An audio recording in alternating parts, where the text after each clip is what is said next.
சனி பகவான் வந்து 2லிருந்து 3க்கு நகர்ந்தாச்சு. அதாவது நீங்க வந்து 7.5 சனி காலத்திலிருந்து முழுமையா விடுபட்டாச்சு. 6ஆம் இடமான ருணரோக சத்ருஸ்தானத்துல போய் குரு உட்காரும்போது ஒரு நோயை வெளிக்காட்டி அதற்கு தீர்வை காண வைப்பார். எங்களுக்கெல்லாம் சனி அப்பா மாதிரி, ஆனா உங்களுக்கு டைரக்ட் அப்பா அவர்தான். விபரீத ராஜயோகம் உண்டாகும். குருவால் ஏற்படக்கூடிய பலன்கள் கொட்டும், தங்கமா சேரும். குரு வரக்கூடிய காலகட்டங்கள்ல உங்களுக்கு முற்றிலும் 7.5 சனி அப்படிங்கிறது முடிஞ்சிருக்கும். இருப்பினும் குரு அப்படின்னு சொல்லக்கூடியவர் யாரு? ராசிக்கு 3 மற்றும் 12ஆம் அதிபதி. மறைவு ஸ்தானாதிபதி மறைந்தால் கெட்டவன் கெட்டால் கிட்டிடும் ராஜயோகம் வேலை செய்யும்.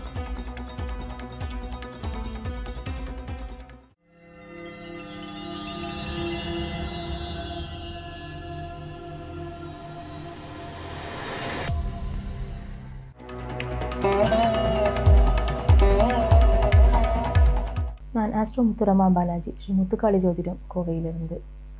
இப்போ நம்ம பார்க்க இருக்கிறது இந்த 2025ஆம் ஆண்டு மே மாதம் 14ஆம் தேதி நடக்க இருக்கக்கூடிய குரு பெயர்ச்சிக்கான ராசி பலன்கள் மகர ராசி மகர லக்னக்காரர்களுக்கு எப்படி இருக்குது அப்படின்னு விரிவாக பார்க்கலாம். மகர ராசிக்காரர்களுக்கு இது நாள் வரையில் 5ஆம் இடத்துல குரு பகவான் இருந்தார். இப்போ பல விஷயங்களில் நிறைய சிக்கல்கள்லேருந்து உங்களை காப்பாற்றினார் அப்படின்னு மறுக்கிறதுக்கு இல்லை.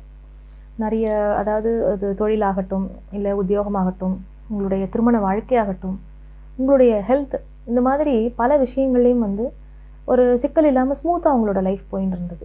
ஆனால் இப்போ 6ஆம் இடத்திற்கு குரு வரும்போது என்ன ஆகும்னா, ஏற்கனவே சனி பகவான் வந்து 2லிருந்து 3க்கு நகர்ந்தாச்சு. அதாவது நீங்கள் வந்து 7.5 சனி காலத்திலேருந்து முழுமையாக விடுபட்டாச்சு. அதில் எந்த விதமான சந்தேகமும் இல்லை. ஆனால் 2ஆம் இடத்துல வந்து ராகு உட்கார்ந்துருக்கார், 8ல் கேது. இந்த சமயத்தில் இந்த குரு பெயர்ச்சி நமக்கு கை கொடுக்குமா அப்படின்னு அதை மட்டுமே நம்பி இருக்க வேண்டிய ஒரு காலமாக இருக்குது. 3ஆம் இடத்துல இருக்கக்கூடிய சனி பகவான் உங்களை வந்து ரொம்ப பிரம்மாண்டமான முயற்சிகளை செய்ய வைப்பார். நல்ல தைரியத்தோடு உங்களை வேலை செய்ய வைப்பார், அதில் சந்தேகமே கிடையாது. ஆனால் இப்போ குரு போய் 6ல் உட்கார்ந்துருக்கிறது வந்து அது ஒரு மறைவு ஸ்தானம் தான் இல்லையா? அப்போது அது எனக்கு பரவாயில்லையான்னு கேட்டால் கொஞ்சம் ஆரோக்கியத்தில் சில தொந்தரவுகள் வரும். 6ஆம் இடமான ருணரோக சத்ருஸ்தானத்தில் போய் குரு உட்காரும்போது ஒரு நோயை வெளிக்காட்டி அதற்கு தீர்வை காண வைப்பார். அதில் வந்து மாற்று கருத்தே கிடையாது. வேலை செய்கிற இடத்துலையும் வந்து உங்களுக்கு கொஞ்சம் எதிர்ப்புகள் இருந்தாலுமே நீங்கள் அதை சமாளிச்சுக்கலாம். ஏன்னா 3ல் இருக்க சனி வந்து அந்த தைரியத்தை உங்களுக்கு கொடுத்துருவார். அதனால எதிர்ப்புகளை நீங்கள் சமாளித்துக் கொள்வீர்கள். ஆனால் அதே நேரத்தில் எதிர்ப்புகள் இப்போ தான் வெளியில் தெரியும். உங்களுக்கு காம்படிட்டர்ஸ் யார், ரைவல்ஸ் யார் அப்படிங்கிறதெல்லாம் இப்போ தான் வெளியில் தெரியும்.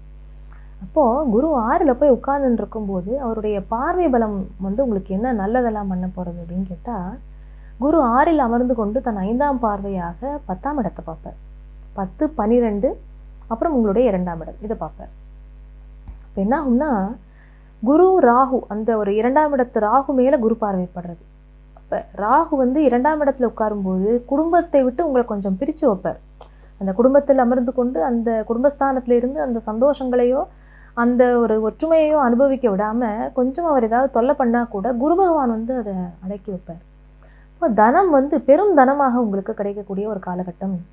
உங்களுடைய உத்தியோகம் மூலமாக, நீங்கள் செய்யக்கூடிய தொழில் மூலமாக சில விரயங்கள் அதற்காக நீங்கள் பண்ணினாலும் அது வந்து உங்களுக்கு ஒரு தன வருமானமாக அது கிடைக்கக்கூடிய காலம்.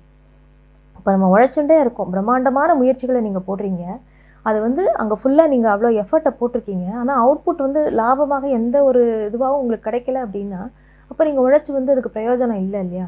இப்போ அந்த நிலைமை மாறி இப்போ உங்களுடைய உழைப்புக்கேற்ற ஒரு பலன் உங்களுடைய தொழில் பாவகத்திலையும் உங்களுடைய உத்தியோகஸ்தானத்திலையும் வேலை செய்கிற இடத்துலையும் அதுலேயும் அங்கே நல்லபடியாக ரிஃப்ளெக்ட் ஆகும். அப்போது தொழிலுக்காக நீங்கள் சில முதலீடுகளை போடுறதுக்கு கடன் வாங்கி போடுவீங்க, சில விரயங்கள் நடக்கும், தொழிலுக்காக நடக்கும், ஆனால் அது எல்லாமே லாபமாகும். ஏன்னா குரு வந்து 10ஆம் இடத்தை பார்க்கும்போது தொழில் நல்லபடியாக நடக்கும். வேலையாட்களோட ஒத்துழைப்பு இல்லை, எனக்கு சரியாக ஆட்கள் டைமுக்கு வரல, அந்த கான்ட்ராக்ட் லேபரர்ஸ் ஆளே கிடையாது, எனக்கு நானே எல்லாம் பண்ண வேண்டியிருக்கு, நீங்களே அந்த பண்ணிட்டு இருந்த அந்த கஷ்டங்கள் மாறி சரியான வேலையாட்கள் தகுந்த நேரத்தில் ஆர்டர்ஸ் வந்து டெலிவர் பண்ண முடியறது அப்படிங்கிற மாதிரியான விஷயங்கள் நடந்து தொழில் வந்து நல்ல விதமாக மேன்மையுறும். ஆனால் சில சுப விரயங்களையும் குரு பகவான் கொடுப்பார். குடும்பத்துக்காக சில சுப விரயங்களை கொடுப்பார்.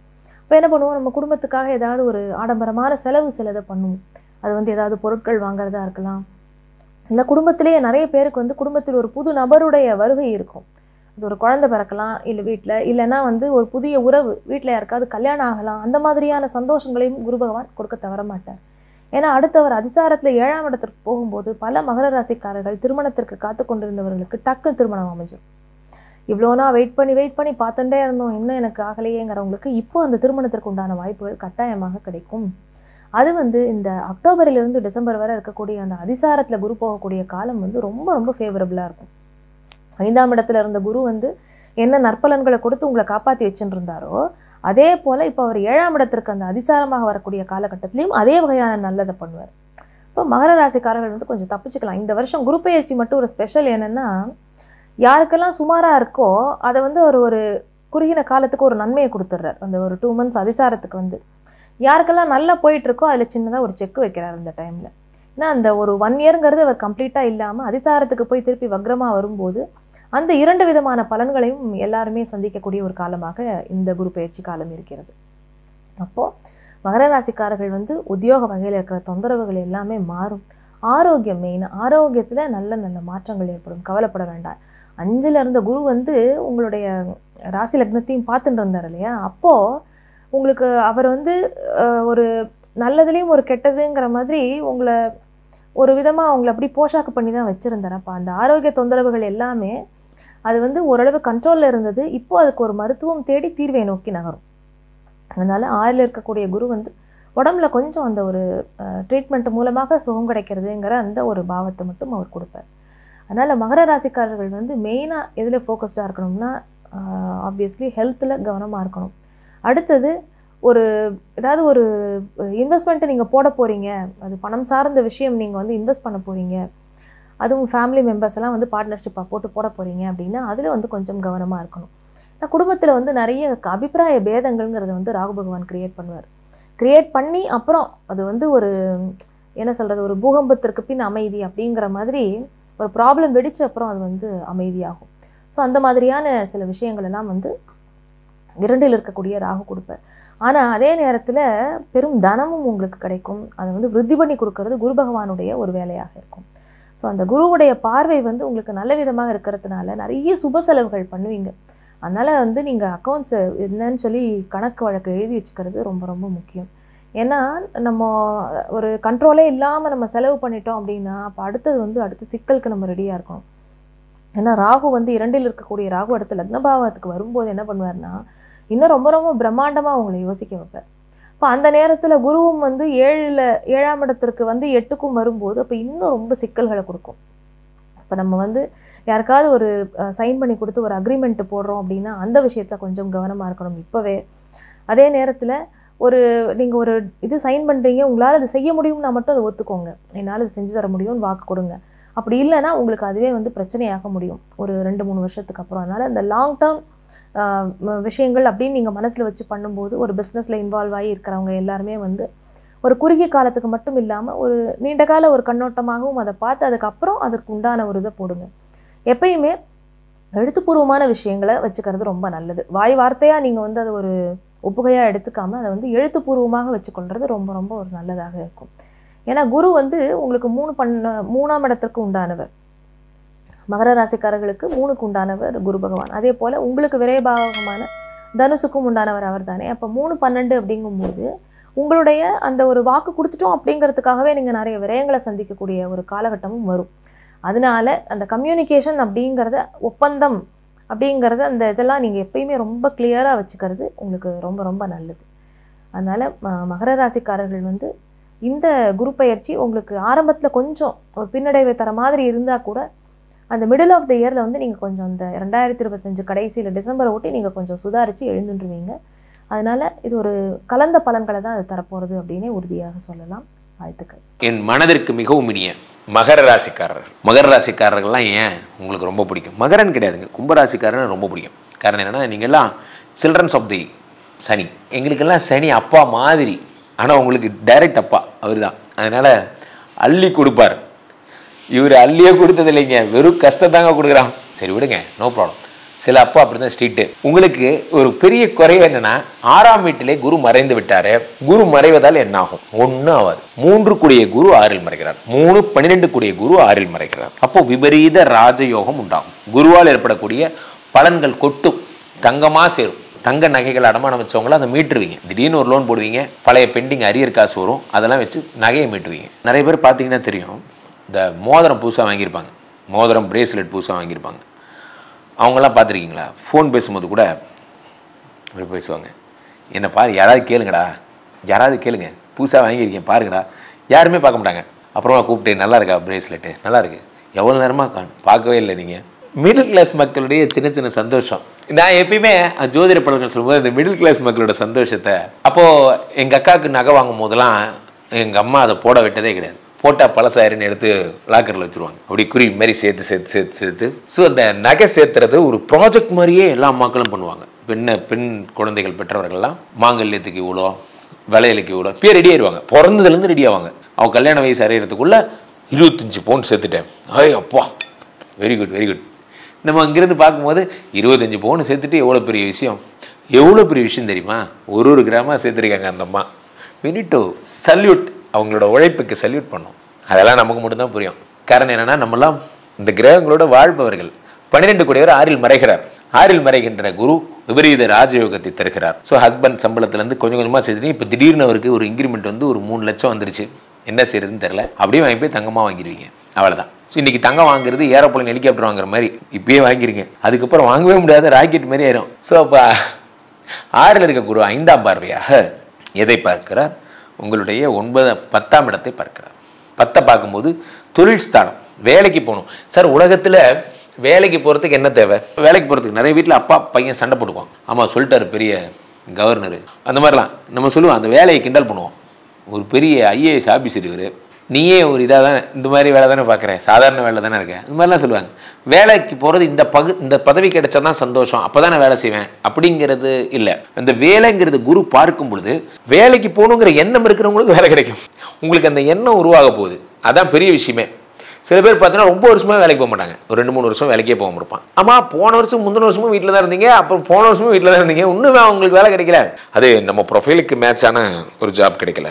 உங்கள் ப்ரொஃபைலு அந்த கம்பெனியில் இருக்கும் போதே உங்களுக்கு வேலை கிடைக்கல.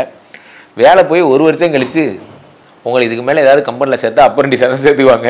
இன்னுமா கோபால் பெருமை. ஸோ அப்போது ஏதாவது ஒரு கிடைக்கிற வேலைக்கு குரு பார்வை கிடைக்கும் போதே ஓடி போய் சேர்ந்துக்கோங்க. அடுத்து குரு பகவான் உங்களை 12ஆம் வீட்டை பார்க்கிறார். இல்லற சுகம், ஹஸ்பண்ட் அண்ட் ஒய்ஃப் இன்டிமசி போன்ற விஷயங்கள்லாம் பார்க்குறார். நம்ம ஊரில் பார்த்தீங்கன்னா நிறைய பேருக்கு இந்த 12ஆம் வீட்டை குரு பார்க்கும் பொழுது என்ன ஏற்படுகிறது என்றால், நிறைய பேர் ஹஸ்பண்ட் அண்ட் ஒய்ஃப் ரிலேஷன்ஷிப்புக்கு எந்த விதமான ட்ரீட்மெண்ட்டுமே எடுக்கிறது கிடையாது. நம்ம ஊரில் மனநலம் சரியில்லாதவங்க டாக்டரையே பிடிச்சி மென்டல் டாக்டர்னு பேர் வச்சுருவோம். ஏன்னா அதெல்லாம் பெரிய கெத்து கசிங்க மாதிரி. அவர் பேர் மென்டல் டாக்டரான். நான் மனநல மருத்துவ நிபுணர் நான். இப்போ தான் நம்ம அவரை மதிக்கிறோம். அந்த மாதிரி இன்னும் இந்த அவேர்னஸ் எல்லாம் வரவே இல்லை. இந்த 12ஆம் வீட்டை குரு பார்க்கும் பொழுது இதை உடல் சம்மந்தப்பட்ட விஷயங்கள்ல, மருத்துவங்கள்லாம் நீங்கள் பண்ணிப்பீங்க. அடுத்து 2ஆம் இடத்தை குரு பார்க்கும் பொழுது உங்களுக்கு பெரும்பணம் வந்து சேரும். ராகுவை பார்க்கிறார் குரு. குடும்பத்தில் நிம்மதி, பணவரவெல்லாம் ஏற்படும். மகர ராசிக்காரர்கள் மகத்தான புகழை அடைய போகிறீர்கள். மகர ராசிக்குண்டான குரு பகவானுடைய பயிற்சி பலன்களை பத்தி பார்க்கலாம். மகர ராசி குரு வரக்கூடிய காலகட்டங்கள்ல உங்களுக்கு முற்றிலும் 7.5 சனி அப்படிங்கிறது முடிஞ்சிருக்கும். இருப்பினும் முதல்லயே குருவினுடைய பார்வை வந்துருச்சு. 1 வருஷமாவே உங்க ராசியை குரு பார்த்துட்டு இருந்தார் கடந்த வருடங்கள்ல. இது எல்லாமே உங்களுக்கு நன்மைகளை கொடுத்திருக்கும். இப்போ குரு பகவான் அப்படின்னு சொல்லக்கூடியவர் உங்களுடைய ராசிக்கு 6ஆம் வீட்டுக்கு வருகிறார். அப்போ 6ஆம் வீட்டுக்கு மறைறாரே மகர ராசிக்கு, அப்ப ஏதாவது நிறைய பிரச்சனைகளை கொடுப்பாரா அப்படிங்கிறது ஆம், ஒரு வகையான பிரச்சனைகளை கொடுத்தாலும் கூட குரு அப்படின்னு சொல்லக்கூடியவர் யாரு? ராசிக்கு 3 மற்றும் 12ஆம் அதிபதி, மறைவு ஸ்தானாதிபதி. மறைந்தால் கெட்டவன் கெட்டால் கிட்டிடும் ராஜயோகம் வேலை செய்யும். ஒரு கெட்ட கிரகம் கெட்டு போயிருச்சுன்னா அந்த கெடுதல் அப்படிங்கிறது அந்த வருடம் இருக்காது அப்படிங்கறதுதான் அமைப்பு. அப்போ மகர ராசியை பொறுத்த வரைக்கும் பாத்துட்டீங்கன்னா 6இல் குரு இருக்கும் பொழுது கொஞ்சம் கடன், கொஞ்சம் நோய் இருக்கிறது, கொஞ்சம் மனசு சரியில்லாம இருக்கிறது, வேலையில ஒரு திருப்தி இல்லாம இருக்கிறது, ஒரு சுறுசுறுப்பு இல்லாம இருக்கிறது, இதெல்லாமே 6ல் குரு வந்தா நடக்கும். ஆனால் 3 கூடையவர் 6ஆம் வீட்லயும் 12ஆம் அதிபதி 6ஆம் வீட்டுல இருந்தால் வெளிநாடு வெளியூர் பயணங்கள், வெளிநாட்டில் வேலை, தீர்த்த யாத்திரை பயணங்கள், கோவில் வழிபாடுகள் இது எல்லாமே நிச்சயமாக ஏற்படுத்தி கொடுப்பார். தான தர்மங்கள், அன்னதானங்கள், பயணத்தின் மூலமாக உங்களுக்கு ஒரு நன்மைகள் இதெல்லாமே ஏற்படுத்தி கொடுப்பார். அப்ப அவரே 3ஆம் அதிபதியும் ஆகிறதால காரியங்கள் கைகூடி வர்றது இதெல்லாமே நிச்சயமா நடக்கும். சகோதரர்கள் இருந்து வந்து சண்டை சச்சரவு பிரச்சனைகள் எல்லாமே மறைகிறது. இது போல சில நல்ல விஷயங்களும் இந்த கெட்டவன் கெட்டால் கிட்டிடும் ராஜயோகம் மூலமாக மகர ராசிக்கு இந்த குரு அப்படின்னு சொல்லக்கூடியவர் ஏற்படுத்தி கொடுப்பார். குரு 6ஆம் இடத்துல இருந்தால் இப்படி இருக்கும் அப்படிங்கறது நம்ம கன்வெர்ட் பண்ணி சொன்னாலும் கூட, அடுத்தது பாருங்க, இந்த நான் சொல்லக்கூடிய இந்த ஸ்கிரீன்ல இருக்கக்கூடிய கட்டத்துல ஸ்டார் போட்டிருக்கக்கூடிய கட்டத்துல உங்க ஜாதகத்துல என்னென்ன கிரகங்கள் இருக்கு அப்படிங்கறத பாருங்க. அப்படி அந்த கிரகங்கள் இருந்து விட்டால் நிச்சயமாக நான் சொல்லக்கூடியது பழித்தே தீரும் அப்படிங்கறதுல மாற்றம் இல்லை. ஃபர்ஸ்ட் மகர ராசியை பொறுத்த வரைக்கும், மகர லக்னத்தை பொறுத்த வரைக்கும் உங்களுடைய ராசி அதிபதி மற்றும் 2ஆம் அதிபதியான சனி பகவான் இருந்து விட்டால் நிச்சயமாக பெயர், புகழ், மதிப்பு, மரியாதை இதெல்லாமே ஏற்படுத்தி கொடுப்பார். 2ஆம் இடம் அப்படிங்கிறது பொருளாதாரத்தை சொல்றதுனால பொருளாதாரம் அதிகமாகிறது, உங்க பேச்சுக்கு ஒரு மரியாதை கிடைப்பது, தன வரவு, பண வரவு அப்படிங்கறத ஏற்படுத்தி கொடுப்பார் அப்படிங்கிறது மாற்றம் கிடையாது. குரு சனியை பார்த்தால் பிரம்மகத்தி தோஷம்னு சொல்லுவோம். அப்ப உங்க ஜாதகத்துல ஏதாவது ஒரு பிரம்மகத்தி தோஷம் இருக்குது, குறைகள் இருக்குது, அதனால சுப நிகழ்ச்சிகள் தடையாகுது, குழந்தை பிறக்க பிரம்மகத்தி தோஷம்லாம் இருந்ததுன்னா குழந்தை அபாயிஷன் பண்ணாதான் பிரம்மகத்தி தோஷம் வரும். பிராமணரை திட்டினது, பிராமணரை வதைத்தது இப்படின்னு ஒரு சில குறிப்பிட்ட விதிகள் இருக்கு. அதெல்லாம இருந்தாதான் உங்களுக்கு அந்த பிரம்மகத்தி தோஷம் அப்படிங்கிறது ஜாதகத்துல ஏற்படும். அப்படி இருந்தால் இந்த காலகட்டங்கள்ல குரு சனியை பார்க்கும் பொழுது நீங்கள் செய்யக்கூடிய இந்த பிரம்மகத்தி தோஷமோ அல்லது ஏதாவது ஒரு வழிபாடுகள் மூலமாக சர்வ தோஷங்களும் நிவர்த்தியாக அது யோகமாக மாறக்கூடிய அமைப்பையும் ஏற்படுத்தி கொடுப்பார். அடுத்தது பாருங்க, உங்களுக்கு செவ்வாய். இந்த செவ்வாய் அப்படின்னு சொல்லக்கூடியவர் யாருன்னா 4 மற்றும் 11ஆம் அதிபதி. இந்த 4 மற்றும் 11ஆம் அதிபதி குரு பார்த்தால், குரு செவ்வாய் அப்படின்னு பார்த்தா குரு மங்கள யோகம் ஏற்படும். குரு மங்கள யோகம் அப்படிங்கிறது வீடு, மனை, சொத்து சுகங்கள், ஒரு போஸ்டிங்ல இருந்து அடுத்த போஸ்டிங் போகிறது, உயர் பதவிகள் கிடைப்பது, ப்ரமோஷன் கிடைப்பது, நல்ல சூப்பர்வைசிங் மைண்ட், இது எல்லாமே குரு செவ்வாய் சேர்க்கையாக இருந்தால் ஏற்படுத்தி கொடுப்பார். மேக்சிமம் ஃபர்ஸ்ட் வந்து வீடு கட்டுறது. அப்ப இந்த குரு செவ்வாய் யாருடைய ஜாதத்துல சேர்ந்தாலும் பாருங்க, சொந்த வீடு, பெரிய பிரம்மாண்ட வீடு எல்லாம் கட்டியிருப்பாங்க. இப்போ நமக்கு அந்த வாய்ப்பு இருக்கு அப்படின்னு பார்க்கும் பொழுது இவரே உங்களுக்கு 4ஆம் அதிபதி ஆகிறார் இல்லையா? அப்ப 4ஆம் அதிபதி யாரு? இயற்கையாகவே வீடு, மனை, சொத்துக்கள், வண்டி, வாகன யோகத்தை கொடுக்கக்கூடியவர் இல்லையா? இயற்கையாகவே செவ்வாய் அதைத்தானே வாங்கியிருக்காரு உங்க ஜாதகத்துல. அப்ப அவரே 11ஆம் அதிபதியும் ஆகி லாபத்தையும் கொடுக்கிறாரு இல்லையா? அப்போ இது எல்லாமே இந்த வருடம் நடந்தே தீரும் அப்படிங்கிறதுல மாற்றமே இல்லை. வீடு, மனைகள் வாங்குறது, ஒரு இடம் விட்டு ஒரு இடமாற்றம் பண்றது, தாய் மூலமாக உதவிகள் கிடைப்பது, தாய் சொத்துக்கள் கைவந்து சேர்வது, அல்லது அவர்கள் மூலமாக ஏதாவது உங்களுக்கு ஒரு சாதகமான பலன் கிடைப்பது, மூத்த சகோதரர்கள் மூலமாக உங்களுக்கு உதவிகள் கிடைப்பது, அதே போல 11ஆம் இடம் அப்படிங்கிறது அதீத லாபங்களை சொல்றதுனால அதீத லாபம் கிடைப்பதற்குண்டான வாய்ப்புகள் இதெல்லாமே குரு செவ்வாயை பார்க்கக்கூடிய காலகட்டங்கள் கிடைக்கும். அடுத்தது பாருங்க, உங்களுக்கு சுக்கிரன். இந்த குரு அப்படின்னு சொல்லக்கூடியவர் சுக்கிரனை பார்த்தார். சுக்கிரன் யாரு? உங்க ஜாதகத்துல 5 மற்றும் 10ஆம் அதிபதி. பொதுவா குரு சுக்கிரனை பார்த்தாலே கோடீஸ்வர யோகம். யாருடைய ஜாதகத்திலயாவது பாருங்க குரு சுக்கிரனை பார்த்துருந்தா லட்சுமி கடாட்சமா இருப்பாங்க, தெய்வ சிந்தனைகள் அவங்களுக்கு அதிகமா இருக்கும், ஏதாவது ஒரு வழியில பண வரவு இருந்து கொண்டே இருக்கும், பண புழக்கங்கள் உள்ளவங்களுக்கு தான் இந்த குரு சுக்கிரன் சேர்க்கை, குரு சுக்கிரன் பார்வை எல்லாமே ஏற்படுத்தி கொடுக்கும். அப்போ இந்த ஒரு வருடம் உங்களுக்கு இந்த குரு சுக்கிரனை பார்த்து விட்டால் இயற்கையாகவே அது 5ஆம் அதிபதி ஆகிறதுனால நிச்சயமாக உங்களுக்கு குல தெய்வத்தினுடைய அனுகிரகம் கிடைக்கும், குடும்ப ஒற்றுமையாக இருக்கும், குழந்தை பிறப்பதற்குண்டான வாய்ப்புகளையும் ஏற்படுத்தி கொடுப்பார். அதே போல தங்கம் சேருவதற்குண்டான வாய்ப்புகள், வெள்ளி சேருவதற்குண்டான வாய்ப்புகள் இதெல்லாமே நிச்சயமாக ஏற்படுத்தி கொடுப்பார். 5ஆம் இடம் அப்படிங்கிறது குலதெய்வமே எங்களுக்கு தெரியலீங்க, குலதெய்வ வழிபாடு, குலதெய்வம் தெரிஞ்சாலும் கூட எங்களால போய் வழிபாடு பண்ண முடியல, வெளிநாட்டுல இருக்கிற, வெளியூர்ல இருக்கிற, ரொம்ப தூரமா இருக்கிற, அதை நாங்க விட்டுட்டோம், எங்க முன்னோர்கள் வழிபட்டாங்க, எங்களால செய்ய முடியல அப்படின்னு நிறைய ரீசன்ஸ், குலதெய்வம் சார்ந்த ஒரு நெகட்டிவான ரீசன் இருந்துகிட்டே இருந்தாலும் கூட இந்த குரு சுக்கிரனை பார்த்தால் நிச்சயமாக இது எல்லாமே உங்களுக்கு பிராப்தமாகும். குலதெய்வம் தெரியாம இருந்தாலும் கூட குலதெய்வம் உங்க கண்ணு முன்னாடி வந்து நிற்கும், அல்லது குலதெய்வத்தினுடைய அனுகிரகம் கண்டிப்பாக உண்டு. ஏதாவது ஒரு வழியில உங்களுக்கு குலதெய்வம் அனுகிரகம் அப்படிங்கிறது இந்த குரு சுக்கிரனை பார்க்கக்கூடிய காலகட்டங்கள்ல கிடைக்கும். அப்ப அவரே 10ஆம் அதிபதியும் ஆகிறார் இல்லையா? அப்ப 10னா தொழில்னு சொல்றோம், அப்ப 10னா கர்மம்னு சொல்றோம். அப்ப உங்க முற்பிறவினுடைய கர்ம மூட்டை என்ன அப்படிங்கிறது இந்த 10ஆம் இடத்தை வச்சுதான் நம்ம நிர்ணயம் பண்ணணும். அப்போ இந்த குரு சுக்கிரனை பார்க்கும் பொழுது நிச்சயமாக என்ன நீங்க கர்மாவை வாங்கிட்டு வந்தாலும் சரி, ஜாதகம் பார்க்கும் பொழுது உங்களுக்கு இந்த கர்மா இருக்கு சார், மேடம் உங்களுக்கு இந்த மாதிரி ஒரு விஷயங்கள் நடக்குது, இந்த தோஷங்கள் இருக்குது அப்படின்லாம் ஜோதிடர் சொல்லியிருப்பாங்க இல்லைங்களா? இந்த காலகட்டங்கள்ல நீங்க செய்யக்கூடிய இந்த தோஷத்திற்குண்டான விஷயங்கள் எல்லாமே குரு சுக்கிரனை பார்த்தால் நிச்சயமாக நிவர்த்தி ஆகும். அப்ப நீங்க செய்யக்கூடிய வழிபாடுகள், நீங்க செய்யக்கூடிய பரிகாரங்கள் எல்லாமே பல மடங்கான வெற்றிகளை நிச்சயமாக ஏற்படுத்தி கொடுப்பார். 10ஆம் இடம் அப்படிங்கிறது தொழிலையும் சொல்றதுனால தொழில் வளர்ச்சி, தொழில நல்ல லாபங்கள் கிடைப்பது, ஒரு பிரான்சஸ் அதிகமா ஏற்படுத்தி கொள்வது, தொழில் ரீதியாக பல நபர்கள் உங்களுக்கு இன்ட்ரடிக்ஷன் ஆகிறது, இதெல்லாமே நிச்சயமாக ஏற்படுத்தி கொடுப்பார். அடுத்தது உங்களுக்கு புதன். இந்த புதன் அப்படின்னு சொல்லக்கூடியவர் பாருங்க, உங்களுடைய ராசிக்கு 6 மற்றும் 9ஆம் அதிபதி. அப்போ இந்த ஸ்டார் போட்டிருக்கக்கூடிய காலகட்டத்துல எங்க புதன் இருந்தாலும் சரி நிச்சயமாக கடன் அடைக்கிறதுக்கு உண்டான வாய்ப்பு, நோய் தீர்றது, நல்ல மருத்துவர், நல்ல மருந்துகள் கிடைப்பது, அரசு கவர்மெண்ட் எக்ஸாம் எழுதுறதுக்கு உண்டான வாய்ப்புகள், வேலையே இத்தனை நாள் இல்லைனாலும் கூட வேலை கிடைப்பதற்கு உண்டான வாய்ப்புகள் அப்படிங்கிறதுல ஏற்படுத்தி கொடுப்பார். 9ஆம் இடம் அப்படிங்கிறது பூர்வீக சொத்து, அப்பா மூலமாக உதவிகள் கிடைப்பது, பூர்வீக சொத்து கை வந்து சேர்வது, பங்காளி பிரச்சனை, பூர்வீக சொத்தை பிரிக்கவே முடியாம இருந்தீங்கனாலும் கூட இந்த காலகட்டங்களை செய்யும்பொழுது நிச்சயமாக அதை ஏற்படுத்தி கொடுப்பார். 9ஆம் இடம் அப்படிங்கிறது கோவில் கட்டுமான பணின்னு சொல்றோம். அப்ப கோவில் கட்டுறதுக்கு உதவி செய்வது, இது போல விஷயங்களும், அதே போல வெளிநாடு வெளியூர் போய் படிப்பதற்குண்டான வாய்ப்புகள் இதெல்லாமே நிச்சயமாக ஏற்படுத்தி கொடுப்பார். அடுத்தது பாருங்க உங்களுக்கு சூரியன். இந்த மகர ராசிக்கு சூரியன் யாரு? 8ஆம் அதிபதி ஆகிறார். இந்த 8ஆம் அதிபதியை குரு பார்த்தால், இயற்கையா குரு சூரியனை பார்த்தால் சிவராஜ யோகம்னு சொல்லுவோம். சிவராஜ யோகம்னா என்ன? ஒரு உயர் பதிவுகள், கவர்மெண்ட் ரீதியாக வரக்கூடிய உயர் பதவிகள் கொடுக்கக்கூடிய ஒரு அமைப்பு, பெரிய போஸ்டிங் கிடைக்கிறது, சிவன் கோவில் கட்டுவதற்குண்டான வாய்ப்புகள், அதே போல சிவராஜ யோகம் அப்படிங்கிறது பாத்தீங்கன்னா கடைசிக்கு சிவன் கோவில் அன்னதானம் பண்றதுக்கு உண்டான ஒரு விஷயத்தை கூட நிச்சயமாக ஏற்படுத்தி கொடுத்துருவார் அப்படிங்கிறது பொது பலன். அடுத்தது இவர் யார்? உங்களுக்கு 8ஆம் அதிபதியே ஆகிறார் இல்லையா? அப்ப திடீர் வருமானங்கள், திடீர் பணவரவு இதெல்லாமே நிச்சயமாக ஏற்படுத்தி கொடுப்பார். இதுலயே பாருங்க உங்களுக்கு குரு உங்களுக்கு 12ஆம் அதிபதி ஆகிறதுனால தீர்த்த யாத்திரை போயிட்டு வர்றது, இது எல்லாமே நிச்சயமாக இந்த வருடம் அப்படிங்கிறது நடந்தே தீரும் அப்படிங்கிறதுல மாற்றமே கிடையாது. இது எல்லாமே உங்க ஜாதகத்துல தசாபுத்தி மட்டும் நல்லா இருந்தால் நான் சொல்வதை விட 200 மடங்கு பலன்கள், இதை விட நல்ல பலன்கள் கிடைப்பதற்குண்டான வாய்ப்பையும் நிச்சயமாக ஏற்படுத்தி கொடுத்து விடுவார் இந்த குரு பகவான். நன்றி. மீண்டும் ஒரு நல்ல பதிவுல சந்திக்கலாம். திருச்சிற்றம்பலம், தில்லையம்பலம், ஸ்ரீ நரசிம்ம திருவிகளே சரணம்.